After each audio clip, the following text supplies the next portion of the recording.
Dans le cadre de notre formation d'ingénieur à Polytech Clermont, il nous a été proposé de réaliser un projet industriel, à savoir la conception d'un analyseur d'harmonique en temps réel. Le contexte de ce projet est le suivant, c'est que les charges non linéaires perturbent le réseau électrique en créant des harmoniques sur celui-ci. Ces harmoniques augmentent la puissance réactive du réseau, desquelles résultent la surchauffe et la baisse de rentabilité des autres appareils connectés sur celui-ci. C'est dans cette optique qu'il nous a été proposé de concevoir un analyseur d'harmonique en vue d'observer les courants harmoniques présents sur le secteur. Le cahier des charges relatif à ce projet est le suivant. L'affichage et le calcul du taux de distorsion d'harmonique et des amplitudes des harmoniques sur l'écran LCD de la carte. Et lorsque le taux de distorsion d'harmonique est inférieur à 5%, il s'affichera en vert, entre 5 et 15% en orange et au-delà de 15% en rouge. Et les affichages des amplitudes des harmoniques se fera sur les 10 premières harmoniques et on échantillonnera sur 128 points par période. L'avantage de ce projet est que d'un point de vue financier, c'est très économique.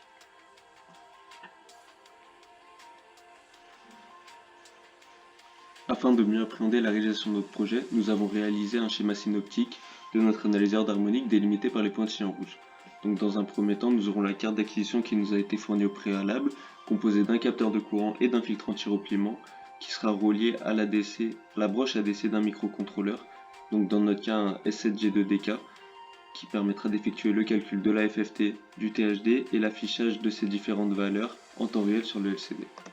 Pour effectuer le calcul de la FFT, nous allons utiliser l'algorithme de Cooley-Tukey, qui est beaucoup plus rapide et efficace qu'une méthode de calcul de transformée de Fourier classique.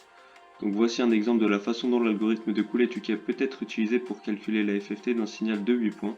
Donc dans un premier temps, nous allons diviser le signal en deux sous-signaux de 4 points chacun, puis nous effectuerons le calcul de la FFT de chaque sous-signaux à l'aide de l'algorithme de Cooley-Tukey. Puis nous réarrangerons les résultats de la FFT des sous-signaux de manière à ce qu'ils soient correctement alignés pour le processus de recombinaison. Et finalement, nous effectuerons ce processus de recombinaison en utilisant une formule mathématique spécifique pour obtenir la FFT du signal original.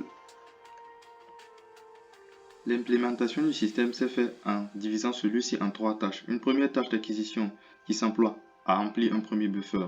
Et dès la fin du remplissage de ce premier buffer, un événement de calcul est envoyé sur la deuxième tâche qui s'emploie à effectuer le calcul sur les valeurs acquises dans le premier buffer. Et dans le même temps, l'acquisition du deuxième buffer est déclenchée.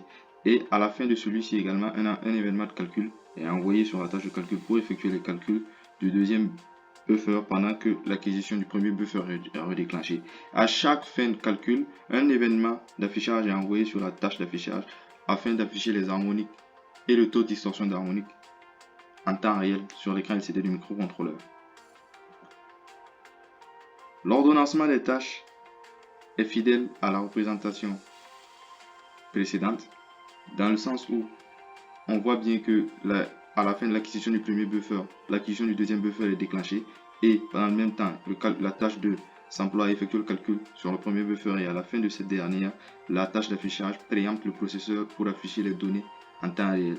Et la tâche d'acquisition du premier buffer s'effectue en 20 millisecondes, celle du calcul en 5,4 millisecondes et celle d'affichage en 5 microsecondes. Donc voici le synoptique de branchement de notre système.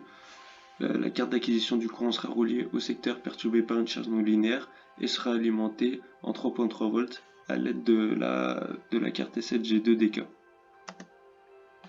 Voici une vidéo représentant notre projet.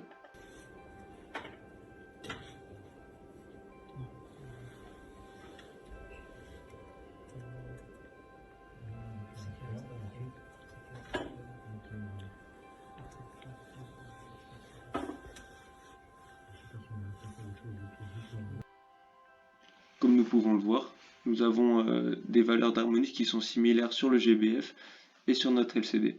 Nous avons effectué divers exemples, comme vous pouvez le voir juste ici, avec des signaux qui seront différents pour des ordres d'harmonique différents.